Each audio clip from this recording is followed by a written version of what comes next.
जय श्री राम। पिछले भाग में हमने देखा कि कैसे अयोध्या के महाराज दशरथ को पुत्र कामेष्टि यज्ञ के बाद 4 दिव्य पुत्र का वरदान मिला। अब शुरू होती है कि उनकी बचपन की अद्भुत कहानी। समय धीरे धीरे बीता गया। चारों राजकुमार बड़े होने लगे। श्री राम सबसे बड़े थे। बचपन से ही वे बहुत शांत, विनम्र और दयालु स्वभाव के थे। वे कभी किसी का दिल नहीं दुखाते और हमेशा सच्चाई के साथ देते थे। लक्ष्मण का अपना बड़ा भाई श्री राम से बहुत गहरा प्रेम था। वे एक पल के लिए भी राम से दूर रहना पसंद नहीं करते थे। जहाँ श्री राम होते हैं वहाँ लक्ष्मण अवश्य होते हैं। भरत का स्वभाव भी उतना ही कोमल और धार्मिक थे, जबकि शत्रुघ्न हमेशा भरत के साथ रहते थे।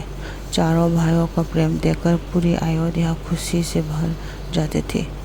गुरु विश्वनाथ के आश्रम में चारों राजकुमार ने वेदों का ज्ञान, धनुर्विद्या, निधि, धर्म और राज्य को चलाने की कला सीखी, लेकिन श्री राम हर विद्या में सबसे आगे थे।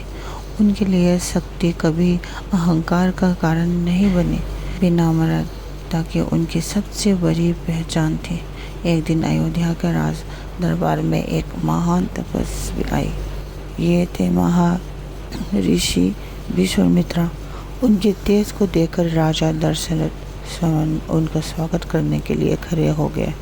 महर्षि विश्वामित्र ने राजा दशरथ से कहा, हे राजा, मैंने एक महायज्ञ कर रहा हूँ, लेकिन राक्षस बार बार आकर उस यज्ञ को नष्ट कर देता है।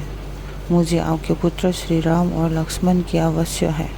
सिर्फ वे ही इन दुष्टों का अंत कर सकते हैं। यह सुनकर राजा दशरथ के हृदय घबरा गया। फिर उन्होंने कहा, राम अभी बहुत छोटे हैं, मैं अपनी सेना भेज देता हूँ, लेकिन राम को नहीं।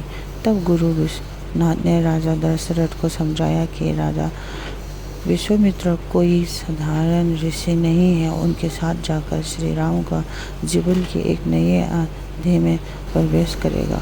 ये धर्म का कार्य है। गुरु की बात मानकर राजा दशरथ ने भारी मन से श्री राम और लक्ष्मण को महर्षि विश्वामित्र के साथ भेजने का निर्णय लिया। जब श्री राम और लक्ष्मण ने माता पिता के चरण स्पर्श किया, तब पूरा राजमहल भूख हो गए थे, लेकिन राम जी के चेहरे पर न डर था और न ही सिर्फ धर्म की रक्षा का संकल्प था।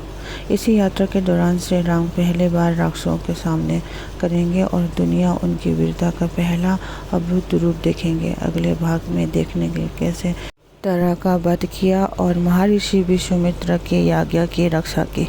जय श्री राम।